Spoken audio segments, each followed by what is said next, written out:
Okay, I'm here at EasyBib. So when you first get to here, you'll notice that I am logged in. You can see my name here. You can probably log in using your Google account if you want to, though you don't have to. If you do log in with your Google account, though, it will save your work. So if you do some of your citations in one sitting and you want to save them and then go back to add to your list later, you can do that. So that's something you might want to know.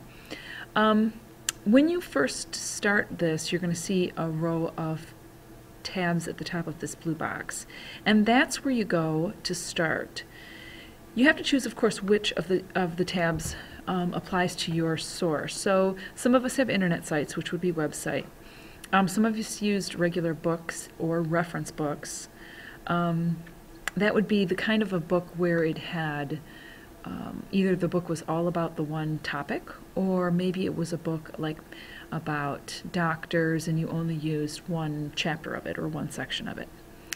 Of course, database, we know about that.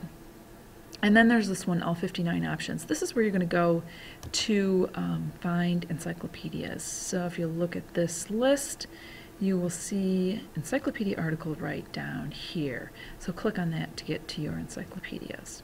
That's what I did to make my first citation. And let's see, I'm going to make my second one now with you so you can see how it works. I'm going to start with a website citation, so I'm going to leave it on this tab right here, and then I'm going to go down to manual cite.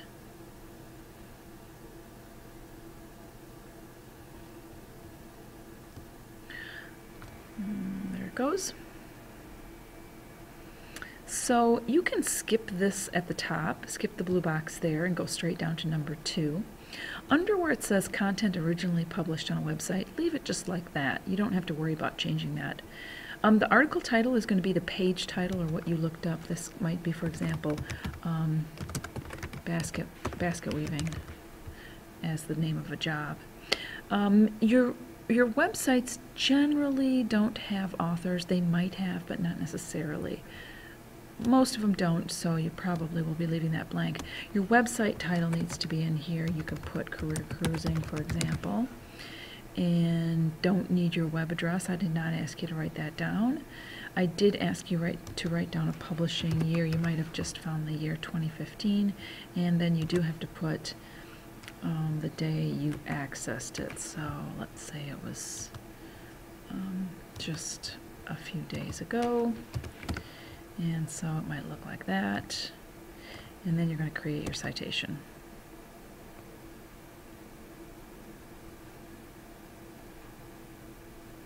Alright, so you can see I have a citation here on my list. And it's all formatted in MLA format. When I've got that listed, I can go right ahead and make another one. So I'm going to start back over again with these tabs. So let's do a database.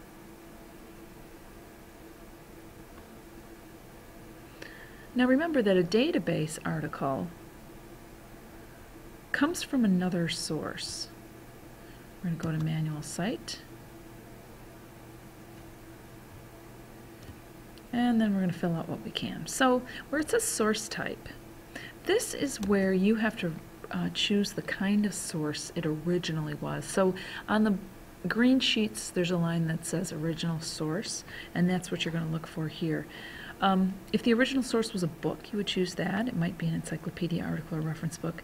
Often it is a magazine article or sometimes a newspaper article, but I'm going to say magazine article. A lot of these are. Then it will reload the page for me.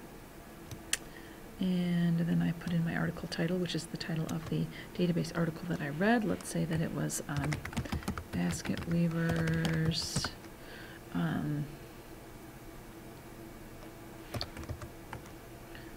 let's see, ocean artists, something like that. And here we put our author. You can see there's a room for an editor, a translator. Don't worry about that, just leave it as author.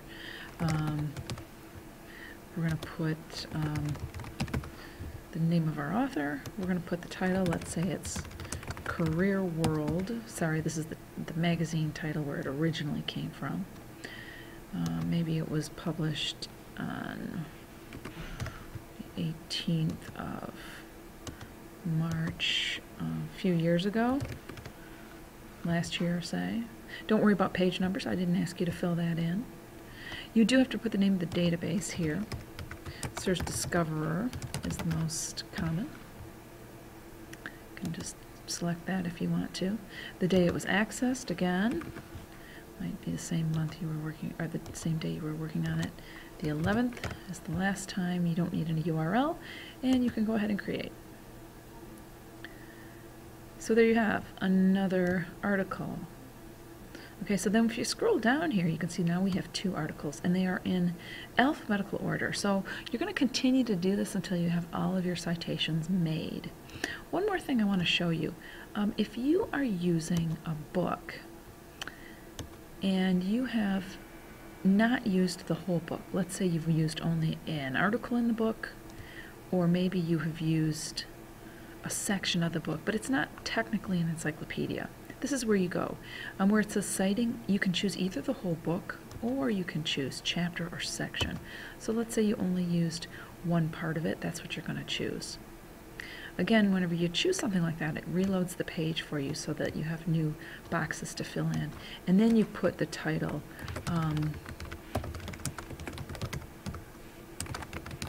Maybe this is the title of this chapter that you read. The contributors, of course, is going to be this first one is your source author. You probably want to leave it as that. You're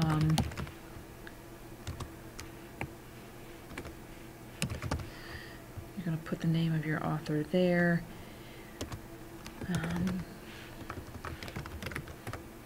Careers for people who love water. And this advanced information, probably I didn't have you do that, but you do need a publisher. Maybe it's Ferguson in New York. And you didn't have to have page numbers again, so if it didn't ask you for it, leave it blank. Create your citation. And there you have your 3rd citation made. Now, you're going to keep going like that until you have all the citations made for each of your sources. And once you've got them all done, then you're going to go up to this button that says Export.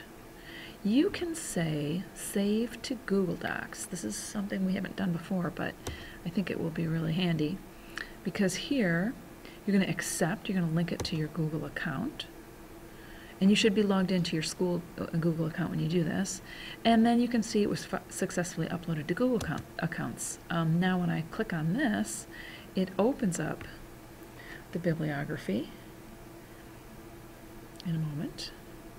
There we go, and it calls it EasyBib Bibliography. It is the name, and there it is, exactly formatted like you want. Now, one of the things you'll notice is that the formatting of this is in Times New Roman. Let's see, yep, it's in Times New Roman here. The rest of your paper, if you typed it in Google Docs, is probably not, it's probably in Arial. I think it's in Arial. At any rate, whatever it is, you want to make sure these match. So right now, this is in a document of its own. Eventually, you're going to paste it to the end of your actual paper.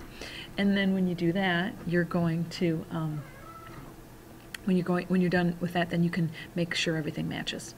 Okay, good luck and see me if you have any questions.